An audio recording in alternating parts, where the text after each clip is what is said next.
샬롬. 네, 주님 안에서 문안 인사드려요. 다음 주 돌아오는 토요일이 이스라엘의 달력으로 첫 번째 달 니산 14일이거든요. 그러면 6월절을 7일 동안 이스라엘은 축제를 하기 때문에 토요일 저녁 14일부터 일요일 13일 일요일이 6월절 첫날이 되고, 그래서 19일 토요일 날 이스라엘의 사바스데이에 그날이 마지막 날이잖아요. 7일 동안. 그러나 크리스찬들은, 이 유럽은 18일을 굿 프라이데이로, 예수님께서 십자가에서 피를 흘리신 그날을, 거룩한 날을 지내고, 그리고 일요일을 이스터 선데이를 저희는 예배를 드리잖아요. 그래서 이렇게 6월절 7일 동안 이스라엘이 그날을 거룩한 그 7일을 축제를 하듯이, 우리도 주님의 그 사랑을, 십자가에서 보여주신 그 사랑에 무엇으로 보답해야 될지. 작년 굿 프라이데이 때는 저는 그 몇 명이 굿 프라이데이 행사에 참여했는지 저는 초대만 했지만 머리를 다 세지를 못했었거든요. 근데 교회 어르신이 오늘 몇 명이나 데리고 왔냐고 그러시는 거예요. 근데 저는 숫자도 모르고 제 입에서 12명 왔어요. 저는 그렇게 12명 왔을 거예요, 이렇게 얘기를 했는데, 나중에 이름을 다 세어보니까 정말 그 굿프라이데이에 성경 공부하는 사람들 중에 한 20명 중에 12명이 참석을 했었어요.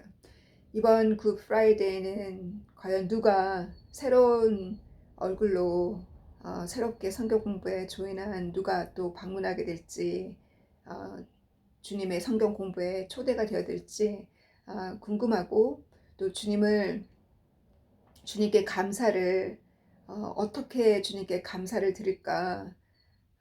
그 감사는 내가 무엇을 했다라는 어떠한 커다란 일을 했다라기보다, 결국은 주님께서 저희를 통해서 보여주신 치유의 능력과 기적들, 기도 응답을 통해서 우리가 주님께 쓰여지는 거지. 저희가 무슨 일을 최선을 다하지만, 순종하고 최선을 다하지만 우리 능력으로 되는 게 아니잖아요.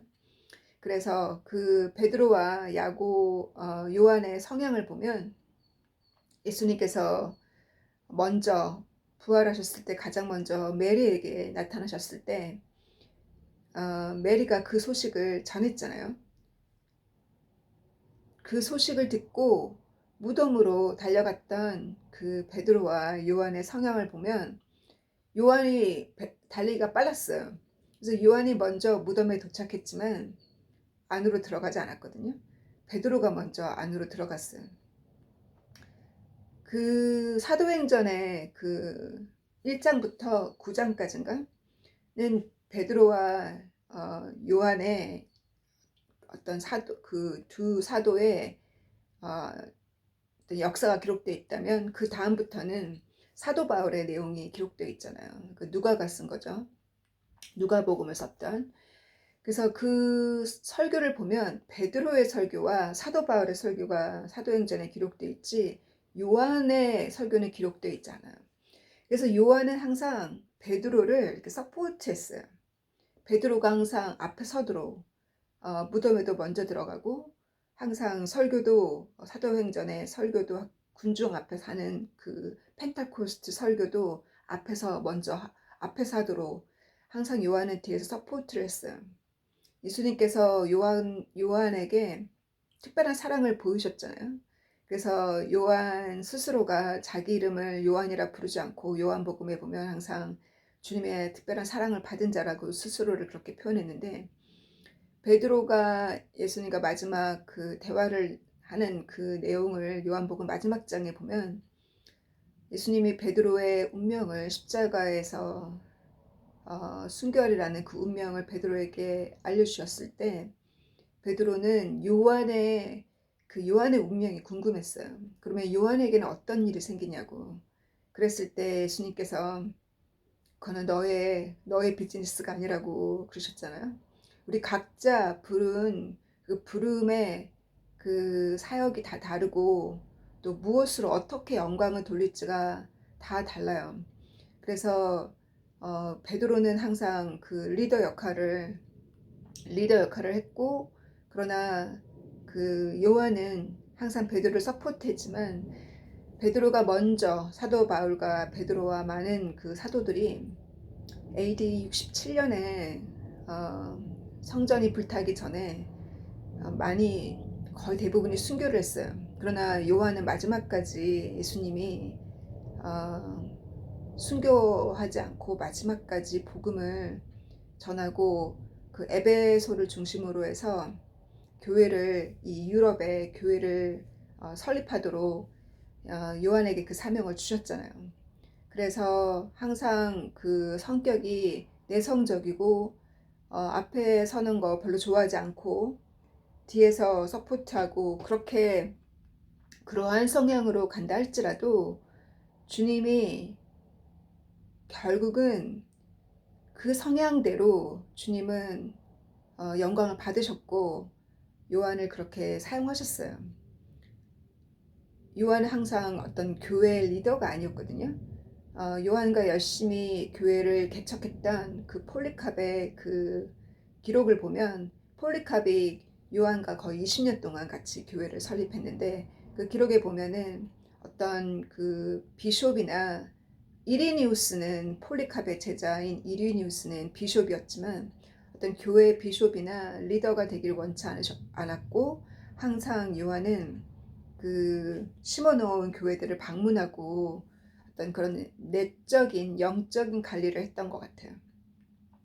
그래서 예수님의 그 죽음과 십자가의 대속과 또 부활과 승천이라는 이 기간에 다시 한번 그 메리를 만났던, 메리에게 가장 먼저 나타나셨던 그 예수님의 그 대화 속에서 나를 붙잡지 말라고, 그 다 각자가 느끼는 그 대화 속에서 숨어있는 뜻이 무엇일까 각자 다르겠지만, 저에게는 요한복음을 처음 공부했던 2016년에 그 장면을 읽고 혼자 많이 울었어요. 지금은 그렇게 눈물이 나질 않아요. 그때처럼.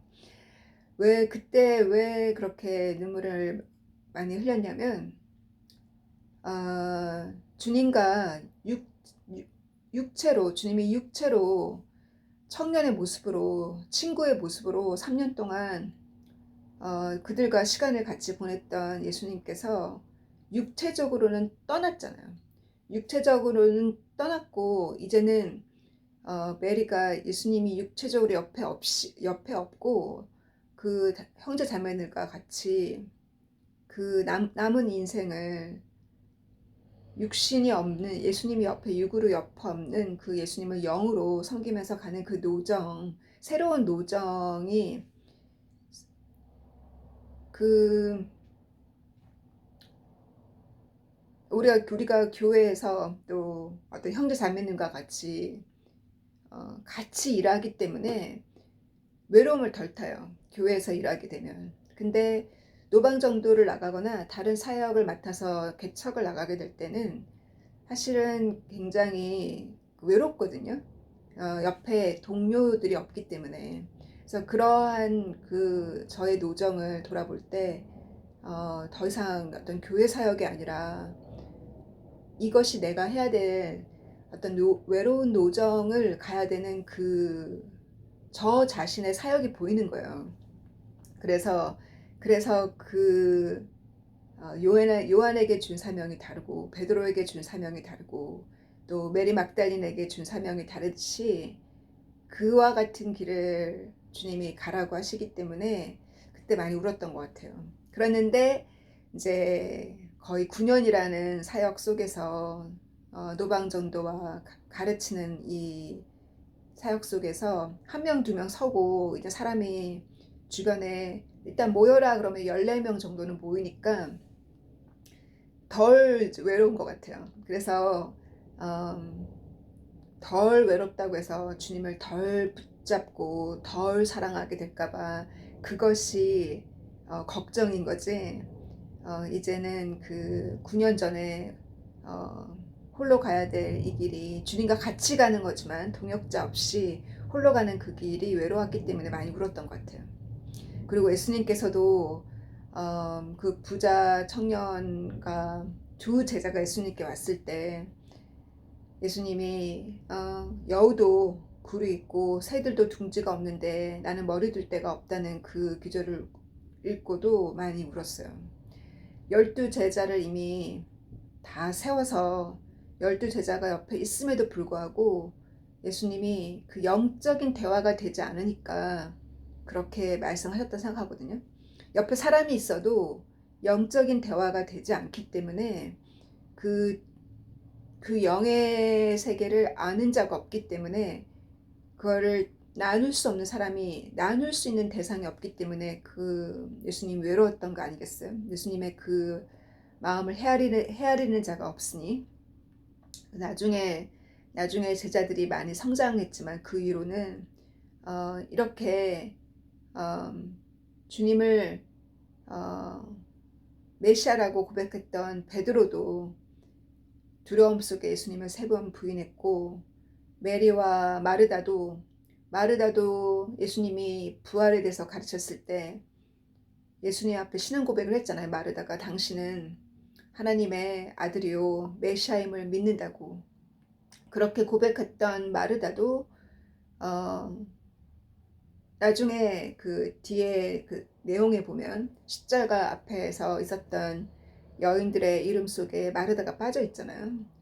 그래서 과거에 내가 어떤 신앙 고백을 했고 과거에 내가 무엇을 깨달았고 그것도 중요하지만 내가 그 고백이 날마다의 고백이 되고 내가 오늘도 주님의 십자가 앞에서 사람들과 갖는 그 어떤 펠로우십, 교회에서 갖는 펠로우십과 사람들과 같이 가는 그 어떤 그 분위기 속에서 내가 신앙생활을 하는 것이 아니라 내가 주님과 단둘이 있는 그 시간이 소중하고 그 시간을 갖고 싶어서 군중을 피해서 예수님이 산으로 올라가신 그 올리브 산에 올라가서 아버지와 함께 보냈던 예수님만의 그 조용한 시간, 또 예수님과의 조용한 시간을 위해서 주님이 깨우시면 피곤해도 내가 그 자리에 주님이 기다리고 계시기 때문에 그 자리를 참여하고 싶어서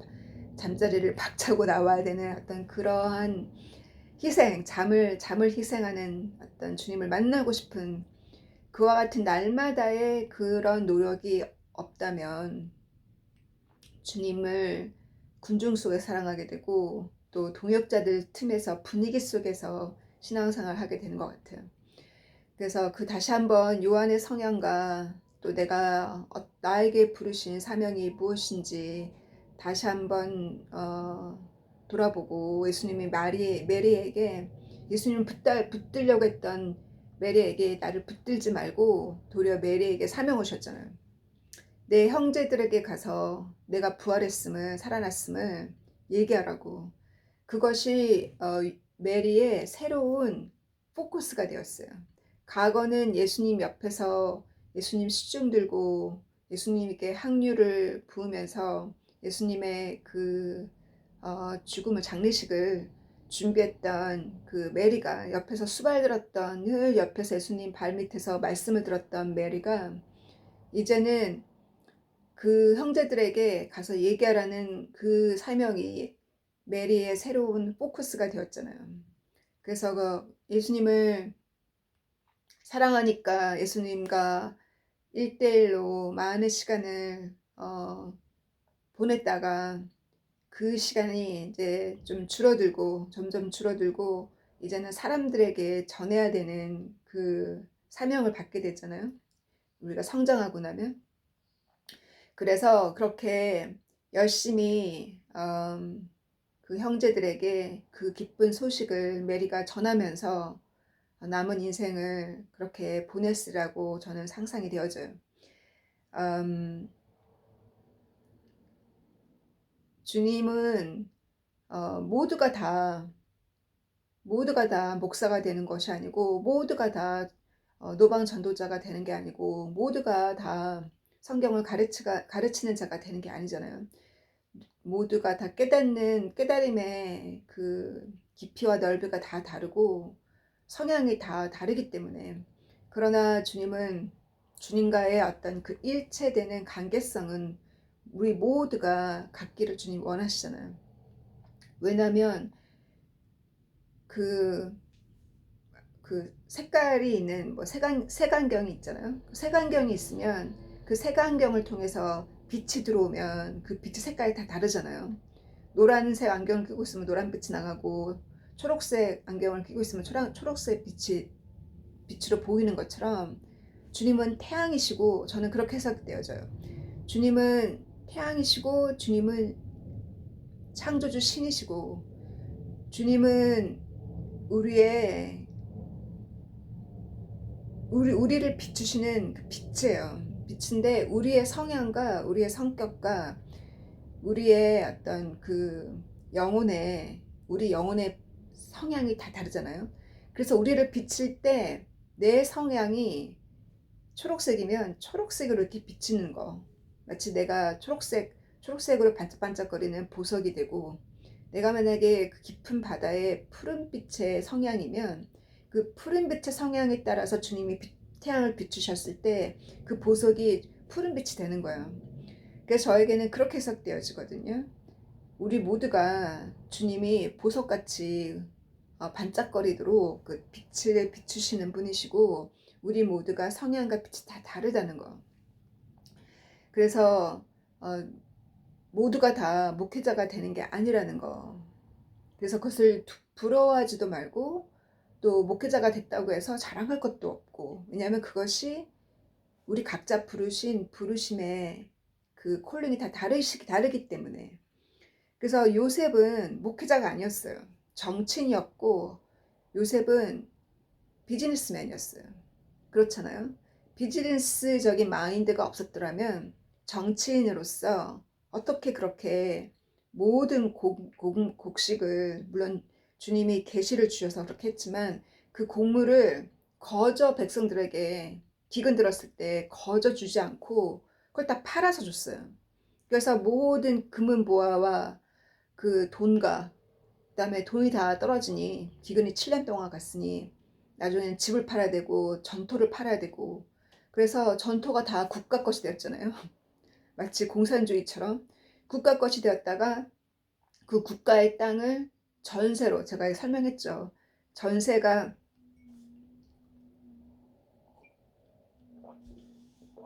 유래가 거기서 나온 거잖아요. 과거에 유럽의 그 제가 한번 리스라고 얘기했죠. 집을 사도 집은 땅을 사지만 이 아파트를 사면, 이 플랫을 사면 리스 홀더라고, 리스를 사는 거잖아, 기간.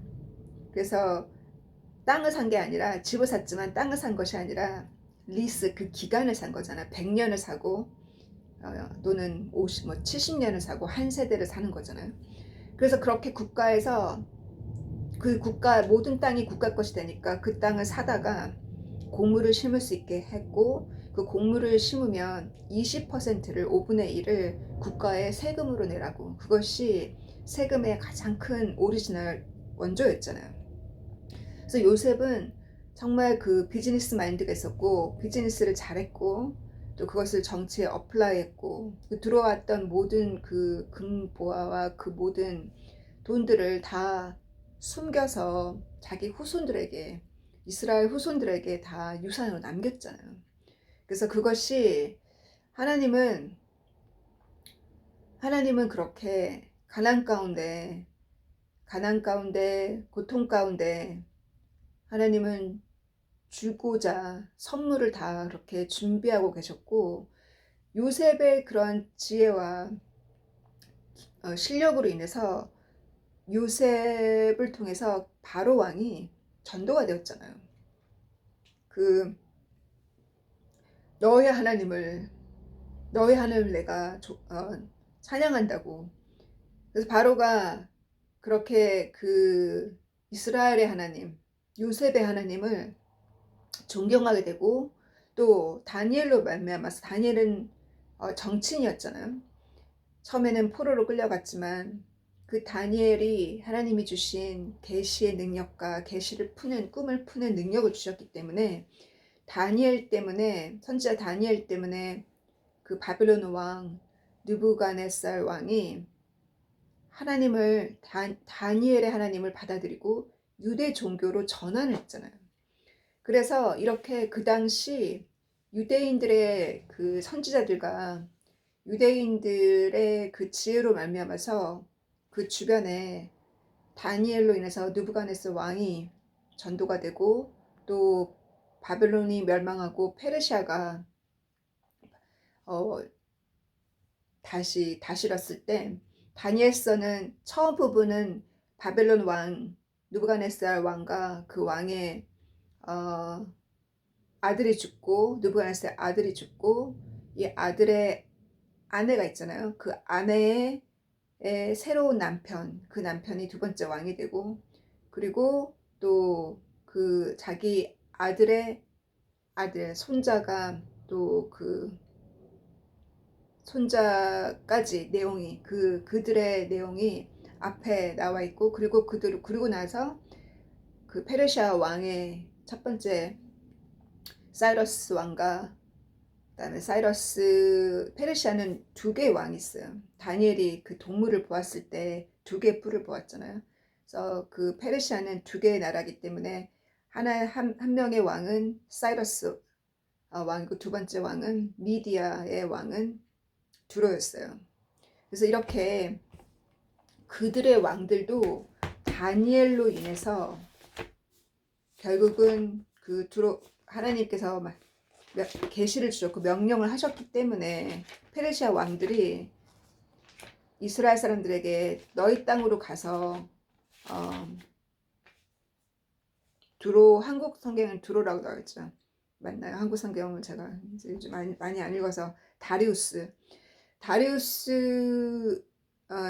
왕과 이렇게 사이러스 왕들이, 페르시아 왕들이 이스라엘 사람들에게 고향으로 가서, 예루살렘에 가서 제2의 성전을 짓도록 허락하고, 그들이 이스라엘의 하나님을 존경하고 이스라엘 하나님을 섬기게 된 것처럼, 이렇게 우리 중에 정치인들에게 영향을 줄 사람, 또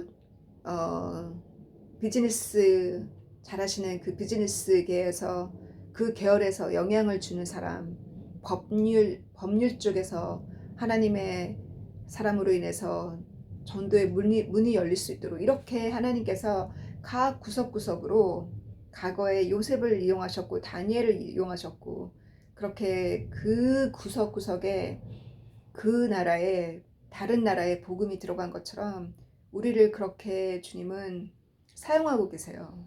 그래서 한국 정치 쪽에도 크리스찬들이 많이 들어가서 영향을 싣고, 또 경제 쪽으로도 많은 크리스찬들이 영향을 심기를 저는 간구합니다. 기도합니다. 영국에 이렇게 이 이스터 기간에 크리스찬 나라임에도 불구하고 카톨릭에서 나와서 영국 공예가 하나의 국가의 종교잖아요. 영국 공예는, 처치 오브 잉글랜드는. 이렇게 그 카톨릭 나라도 신앙을 잃어버리고, 영국 공예도 신앙을 잃어버리니, 제가 살고 있는 이 지역은 이스터를 학교에서 지내거든요. 그 얘기는 학교에서 그 6월절을 배워요. 그리고 6월절 휴가 기간이잖아요.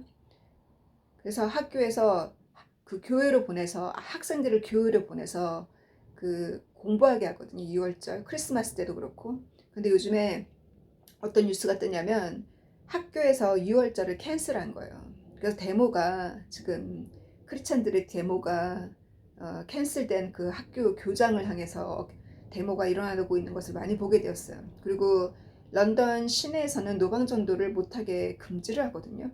그래서 이만큼 마지막에 핍박이 심해지라는 그 말씀처럼 영국에는 이 크리스찬 핍박이 이미 시작이 되었어요. 그래서 이렇게 핍박이 심해지는 것을 보면서 이스라엘에는 복음의 문이 열리고 기독교의 문이 닫히고 있는 것이 보이거든요.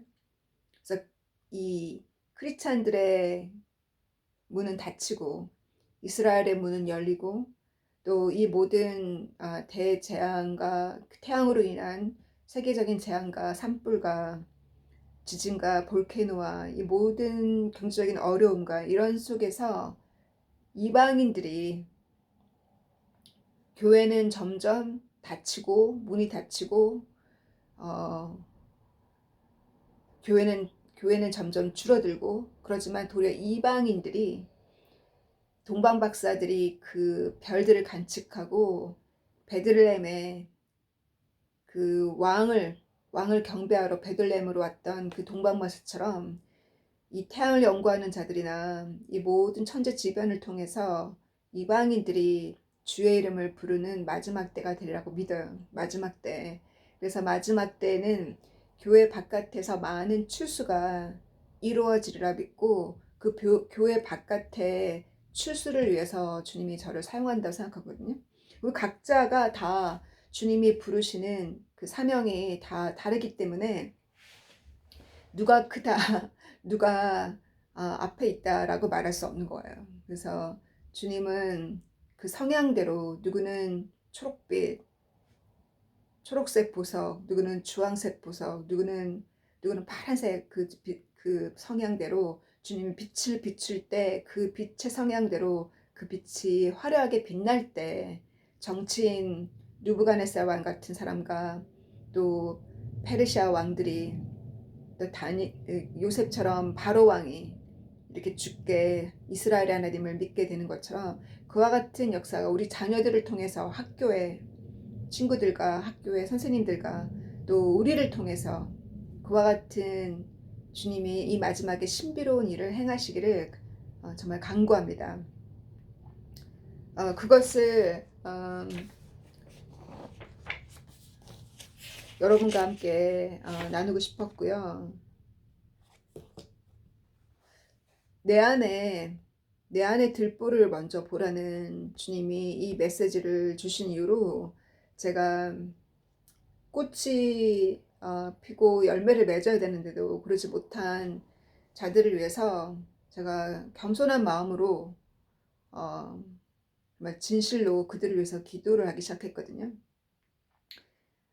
참 신비하게도 내가 그들을 위해서 불만불평함으로 유고밖에 못하냐라고 불만불평함으로 기도할 때라 제가 제 안에 있는 들보를 먼저 보고 그들을 위해서 진실로 기도했을 때 기도의 결과가 달랐어요. 그래서 이렇게 열매가 없었던 자들이 최근 한 달 동안 한 달, 두 달 동안 그들이 그들도 뒤늦게 꽃이 피는 것을 보았거든요. 그래서 주님이 우리에게 그래서 나 자신의 구원이 더 중요하고 내 안에 내 안에 들보를 보는 것이 얼마나 중요한지 그것이 나의 구원이 더 중요하지 내가 다른 사람을 구원하려고 소리치면서 복음을 외쳤지만 정작 나 하나는 준비하지 못했을 때 앞으로 오는 그 어떤 환난 속에서 앞으로 오는 그 어떤 시험 속에서 과연 내가 담대하게 그 마지막 핍박 속에서 과연 담대하게 내가 복음을 전할 수 있을지 주님께서 십자가에서 그렇게 3년을 가르쳐도 그 십자가의 그 창피스러운 세상 사람들 눈에는 그 창피스러운 그 핍박 속에서 모두가 도망갔잖아요. 그 전주만 하더라도 팜 선데이에 예수님이 예루살렘을 입성하실 때는 수천 명이 예수님의 이름을 찬양하고 Son of David라고 부르면서 팜 추리를 흔들면서 그렇게 입성을 환영하던 그 모든 사람들이 다 사라졌잖아요. 그래서 군중 가운데 주님을 섬길 경우에는 군중 따라 교회 가고 군중 따라 노방 나가고 군중 따라 하다가는 어느 날 내 안에 우리 교회 핍박이나 민족적인 핍박이나 어느 날 그와 같은 일이 있을 때 내가 담대하게 그 십자가 밑에서 예수님을 지키지 못할 수 있다는 생각을 하면서 그렇게 내 안의 들보를 계속 볼 수 있는 저희가 되기를 간구합니다. 사랑하는 주님 감사합니다. 주님께서 보여주신 이 모든 징조와 이 모든 태양의 그 액티비티를 통해서 일어나는 모든 재앙을 볼 때마다 주님 우리를 이렇게 겸손케 하시고 이 마지막에 모든 것이 다 불로 탈진데 너의 마음의 중심이 어디에 있냐고 주님께서 항상 우리의 마음의 중심을 관찰하고 계시니 주님 눈에 보이는 것에 유혹되지 아니하고 또 그 위의 만족을 위해서 살지 아니하고 우리가 먹기 위해서 사는 것이 아니라 주를 위해서 먹고 주를 위해서 잠을 자는 거라고 사도 바울이 말한 것처럼 그것이 무엇인지 주를 위해서 기도하기 위해서 잠깐 잠을 자고 또 복음을 전하기 위해서 주를 위해서 방언으로 또 주를 위해 생명들을 위해서 기도하기 위해서 또 먹고 이렇게 주님 우리의 육신의 소욕을 따라가는 것이 아니라 주님이 비추시는 그 빛에 주님이 우리를 사용하시는 그 주님의 콜링을 따라 그것이 항상 먼저이기를 간구합니다. 그래서 날마다 그 초점을 주님의 그 십자가 밑에서 주님 세상을 두려워하지 아니하고 핍박을 두려워하지 아니하고 주님을 사랑하는 그 사랑의 그 강렬한 그 사랑의 힘 때문에 그 두려움을 이기고 그 자리를 지켰던 소수의 사람처럼 그렇게 살기를 간구하오니 주님께서 우리에게 주께서 그 사랑을 심어주시고 또 그 사랑이 심겨져서 그 사랑으로 인해서 용기와 또 겸손과 또 나도 주님처럼 다른 사람을 위해 희생할 수 있는 그 사랑까지 넣어주시기를 주님 간구합니다. 주님 또 어떠한 기적의 역사가 어떠한 생명의 역사, 기적의 역사가 이번 주에 있을지 주님께서 이번 주에도 보여주시고 7일 동안 진행되는 그 6월절 기간 가운데 주님 특별히 더 겸허하게 더욱더 감사함으로 또 내가 대속받은 것이 얼마나 감사한지를 다시 한번 되새기고 주님께 드릴 것이 무엇인지를 돌아보는 저희가 되기를 간절히 간구하면서 사랑하는 예수님의 이름으로 감사함으로 드렸습니다. 아멘. God bless you. See you again. Bye.